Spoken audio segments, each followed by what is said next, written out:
नमस्कार। इस वक्त के बुलेटिन के साथ मैं हूं आशीष प्रमोद गोस्वामी। बुलेटिन की शुरुआत एक अहम खबर के साथ करते हैं तो कोरोना वैश्विक महामारी के मद्देनजर आज अंतर्राष्ट्रीय योग दिवस बिना लोगों के बड़े जमावड़े के डिजिटल मीडिया मंचों पर मनाया जा रहा है। इस मौके पर पीएम मोदी ने देशवासियों को संदेश भी दिया। छठे अंतर्राष्ट्रीय योग दिवस की शुभकामनाएं देते हुए पीएम मोदी ने कहा कि अंतर्राष्ट्रीय योग दिवस का यह दिन एकजुटता का दिन है, यह विश्व बंधुत्व के संदेश का दिन है। पीएम मोदी ने कहा कि बच्चे, बड़े, युवा, परिवार के बुजुर्ग सभी जब एक साथ योग के माध्यम से जुड़ते हैं तो पूरे घर में एक ऊर्जा का संचार होता है। इसीलिए इस बार का योग दिवस भावनात्मक दृष्टि से भी योग का दिन है। प्रधानमंत्री ने कहा कि कोरोना काल में योग और अहम हो गया है। कुछ आसन हैं जो हमारी इम्यून सिस्टम को बढ़ाते हैं। राष्ट्रीय योग दिवस का यह दिन एक प्रकार से एकजुटता का दिन है। ये विश्व बंधुत्व के संदेश का दिन है। ये वननेस ऑफ ह्यूमननेस का दिन है, जो हमें जोड़े, साथ लाए, वही तो योग है। जो दूरियों को खत्म करे, वही तो योग है। कोरोना के इस संकट के दौरान दुनिया भर के लोगों का my life my yoga video blogging competition में हिस्सा लेना इस बात को दिखाता है कि योग के प्रति उत्साह। तो दुनिया भर में कोरोना वायरस संकट के बीच आज अंतर्राष्ट्रीय योग दिवस मनाया जा रहा है। इस दौरान देश के राष्ट्रपति रामनाथ कोविंद ने योग दिवस पर योग करते हुए लोगों को अंतर्राष्ट्रीय योग दिवस की शुभकामनाएं दी। राष्ट्रपति ने कहा कि प्राचीन योग विज्ञान मानवता को भारत का अमूल्य उपहार है। मुझे प्रसन्नता है कि अधिक से अधिक लोग योग को अपने जीवन में अपना रहे हैं। कोविड-19 के इस दौर में शरीर को स्वस्थ और मन को शांत रखने में योगाभ्यास सहायक सिद्ध होगा।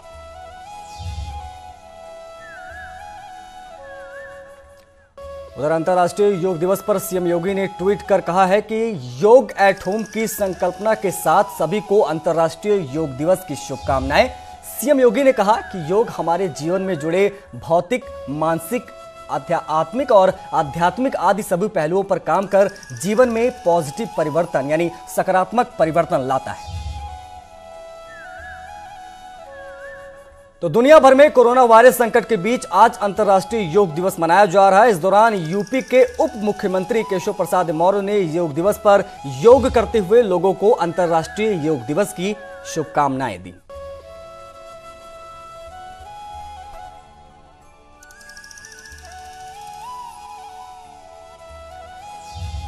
तो आज इंटरनेशनल योग दिवस है। दुनिया जब वैश्विक महामारी कोरोना से जूझ रही है, ऐसे में योग कितना और क्यों जरूरी है, इस रिपोर्ट में देखिए। उस आकाश की गहराइयों में योग के स्पर्श से अब योग में करना है तन।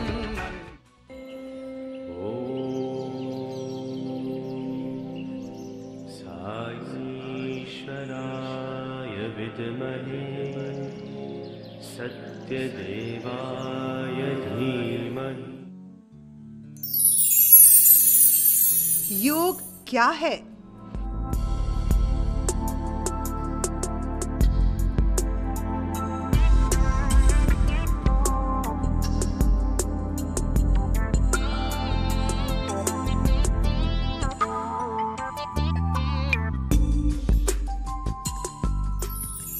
क्या व्यक्तिगत चेतना या आत्मा की सार्वभौमिक चेतना या आत्मा से मिलन ही योग है?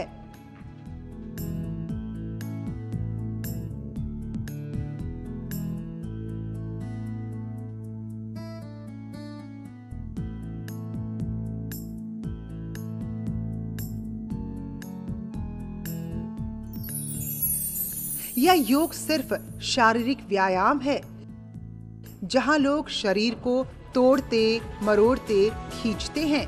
और सांस लेने के कठिन तरीके अपनाते हैं।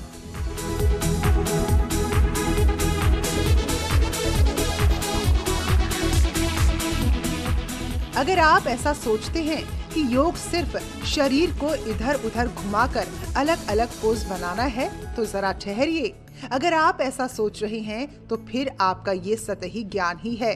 ये सिर्फ आसन और व्यायाम नहीं है, योग शैली में जीवन जीने, जीवन शैली का पूर्ण सार है।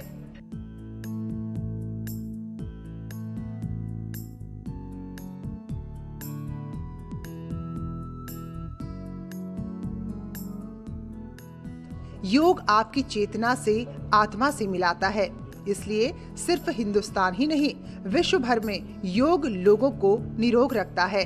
और जब जब अंतर्राष्ट्रीय योग दिवस आता है, दुनिया के लोग इसे जन जन तक पहुंचाने के लिए ऐसे ही योग का संदेश देते हैं। चलिए बढ़ते आगे। शाहजहांपुर में अंतर्राष्ट्रीय योग दिवस पर शहीद पार्क में योग दिवस का कार्यक्रम का आयोजन हुआ।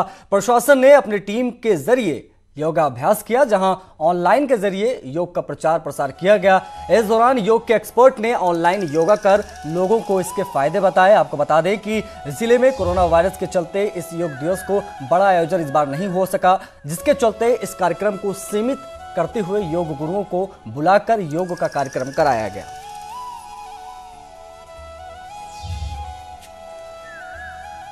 तो उत्तर प्रदेश में कोरोना का कहर बढ़ता ही जा रहा है। पिछले 24 घंटे में प्रदेश में कोरोना के 529 नए मामले सामने आए हैं, जो पिछले दिनों के मुकाबले कम है। प्रदेश के अब तक 17,132 कोरोना पॉजिटिव मरीज मिल चुके हैं और एक्टिव मरीजों की संख्या फिलहाल 6,237 तक पहुंच चुकी है, जबकि 10,369 मरीज स्वस्थ होकर घर जा चुके हैं। प्रदेश में कोरोना से मरने वालों की संख्या 529 पहुंच चुकी है। प्रदेश के सभी 75 जिले कोरोना संक्रमित हैं।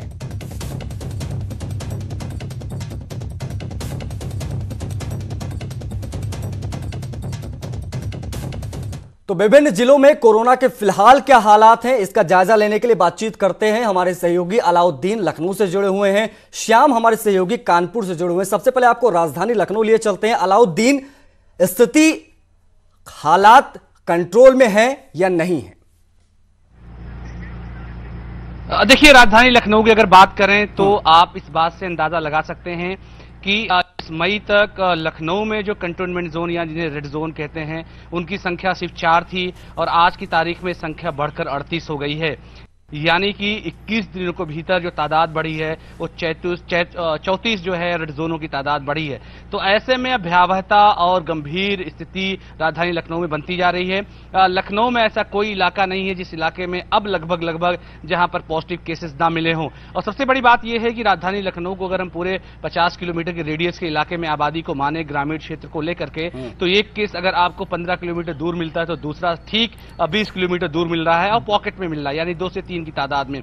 ऐसे कोई ऑफिस नहीं है जहां पर इंफेक्शन ना फैला हो, चाहे वो पुलिस प्रोटेक्शन फोर्स की बात करें या आरपीएफ की बात कर लें या फिर सीएम हेल्पलाइन में काम करने वालों की बात कर लें, 112 की बात कर लें, डॉक्टरों की बात कर लें, पुलिसकर्मियों की बात कर लें, पत्रकारों की बात कर लें। तो ऐसे में बिला शक शुबहा जो स्वास्थ्य विशेषज्ञ एक शंका व्यक्त कर रहे थे कि आने वाले दिनों में यानी जून के लास्ट और जुलाई में आंकड़ा बढ़ेगा, तो इस तरह के हालात राजधानी में दिख रहे हैं। और पिछले 24 घंटों की जो बात करें, उत्तर प्रदेश में 596 आंकड़ा देर रात तक पहुंच गया। तो ऐसे में जो आंकड़ा 200 से लेकर 300 के बीच में रहता था, वो करीब जो है 3 गुना बढ़ा है। और परसों का आंकड़ा सबसे भयावह था जब 800 से ज्यादा पॉजिटिव केसेस मिले थे। तो ऐसे में लोगों को अब जागरूक रहने की और खासतौर से जो गाइडलाइन है सरकार की, सख्त गाइडलाइन, उस पर अमल करने की जरूरत है। लग नहीं रहा है अलाउद्दीन की अमल लोग कर रहे हैं। अनलॉक 1 में जो स्थिति, जो तस्वीरें हम देख रहे हैं, वो गैर जिम्मेदाराना तस्वीरें हम देख रहे हैं। लोग सोशल डिस्टेंसिंग तक का पालन नहीं कर रहे हैं। आप बने रहिए हमारे साथ।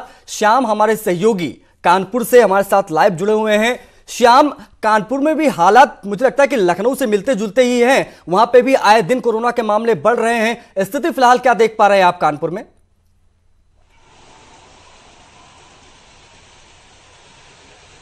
कानपुर की अगर बात की जाए तो कानपुर में लगातार संक्रमितों का आंकड़ा बढ़ता जा रहा है। आपको बता दें कि ये आंकड़ा 965 तक पहुंच चुका है, यानी कि कुछ ही दिनों बाद ये 1000 को पार कर जाएगा, जो एक बड़ी संख्या है।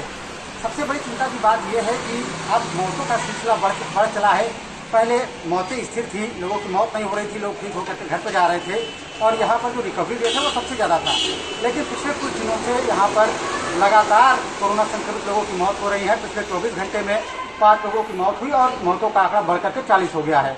इसी के साथ साथ प्रशासन और जो स्वास्थ्य विभाग है उसकी चिंता भी बढ़ गई है और उनकी जिम्मेदारी भी बढ़ गई है कि लोगों को सोशल डिस्टेंसिंग का पालन कराएं, साथ ही साथ ये सुनिश्चित करें कि लोग घरों से मास्क लगा करके ही बाहर निकलें। इसके अलावा जिस तरीके से पॉजिटिव मरीजों की संख्या बढ़ रही है, वहीं पर चिकित्सा विभाग की जिम्मेदारी बढ़ जाती है कि अधिक से अधिक अस्पतालों में कोविड के इलाज की व्यवस्था सुनिश्चित कराएं, जिससे कि लोगों को समुचित इलाज मुहैया हो सके। इसके अलावा आपको बता दें कि पिछले 24 घंटे में 24 नए मामले सामने आए थे, जिसमें तमाम ऐसे एरिया भी शामिल है जहां पर इससे पहले संक्रमण नहीं पाया गया, यानी कि संक्रमण का दायरा भी लगातार बढ़ता जा रहा है।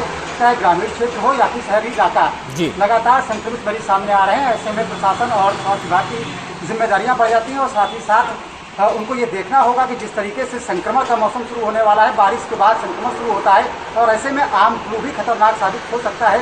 तो ऐसे में जिम्मेदारी स्वास्थ्य विभाग और जिला प्रशासन की बढ़ जाती है कि लोगों को कोरोना ना होने पाए, क्योंकि ऐसी स्थिति में जब कोरोना होगा और साथ में सर्दी, फ्लू और दूसरे लक्षण होंगे तो लोगों का इलाज कर पाना वाकई में काफी मुश्किल हो जाएगा। जी बिल्कुल श्याम, बने रहिए हमारे साथ। अमित हमारे सहयोगी नोएडा की जानकारियों के साथ लाइव जुड़ गए हैं। अमित, नोएडा के लिहाज से अगर देखें तो फिलहाल क्या स्थिति है?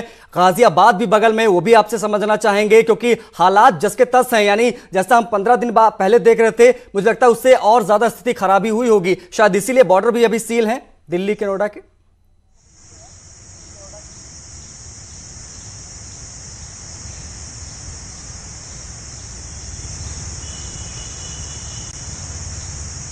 अमित राणा, आपसे सवाल पूछ रहा हूं मैं।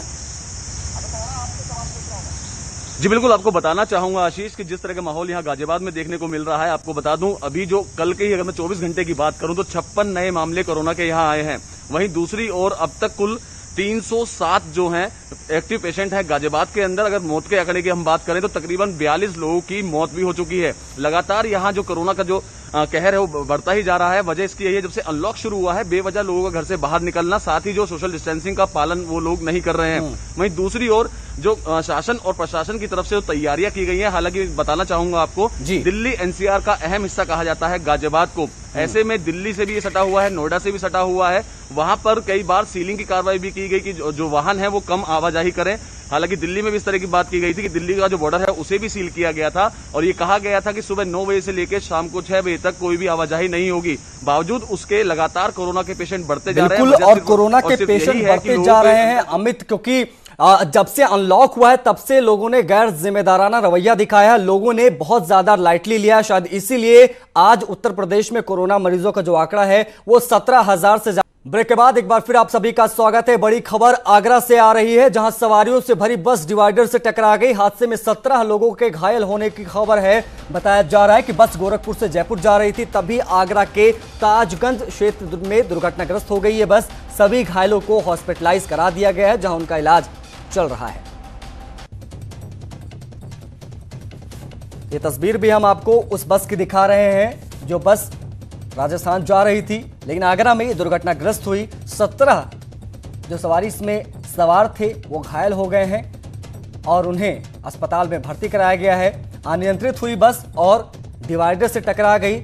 उसके बाद बस की क्या स्थिति है आपके सामने। फर्रुखाबाद में एक कोरोना पॉजिटिव युवक ने जमकर हंगामा मचाया। ये युवक गंगानगर कॉलोनी का रहने वाला बताया जा रहा है और कोरोना टेस्ट के बाद स्वास्थ्य विभाग ने जब इसे संक्रमित होने की जानकारी दी तो युवक अपने घर से गायब हो गया। युवक के गायब होने से प्रशासन में हड़कंप मच गया और उसकी तलाशी शुरू कर दी गई। देर शाम युवक नशे की हालत में मोहल्ले में दिखाया दिया तो लोगों ने पुलिस को उसकी सूचना दी। पुलिस ने युवक को अस्पताल ले जाने की कोशिश की, लेकिन उसने हंगामा खड़ा कर दिया। आखिर में स्वास्थ्य कर्मचारियों ने उसे जबरन एम्बुलेंस में डाला और ले गए। हंगामे के दौरान फर्रुखाबाद बरेली रोड पर वाहनों का जाम भी लग गया। अभी कुछ लोगों ने सूचना दी कि ये मोहल्ले के बाहर मेन सड़क पर खड़ा है। तत्काल चौकी इंचार्ज महोदय व सिटी मजिस्ट्रेट को सूचना दी गई। उनके आदेश पर तत्काल मेडिकल टीम मौके पे आई, लेकिन शराब में होने की वजह से इसने 1 घंटे ड्रामा किया है। उसके बाद ये गाड़ी में बैठा है। तो कोरोना काल में अब अस्पतालों में बेड की कमी होती जा रही है। ऐसे में मेरठ के पेपर मिल ने कागज से अनोखा बेड और टेबल बना दिया है। इसे पेपर फर्नीचर का नाम भी दिया गया है। इस बेड की खास बात यह है कि ये 200 किलो तक का वजन सह सकता है। पेपर मिल के एमडी का कहना है कि इस पेपर फर्नीचर की आसानी से इसको प्रयोग किया जा सकता है और रिसाइकिल के बाद दोबारा भी फर्नीचर बनाया जा सकता है। इसकी कीमत 700 रुपए है। एमडी का कहना है कि अगर सरकार इस प्रयोग को हरी झंडी देती है तो वो कोविड के बेड की शॉर्टेज को पेपर बेड से पूरा कर सकते हैं। इसी के साथ बुलेटिन में फिलहाल इतना ही। नमस्कार।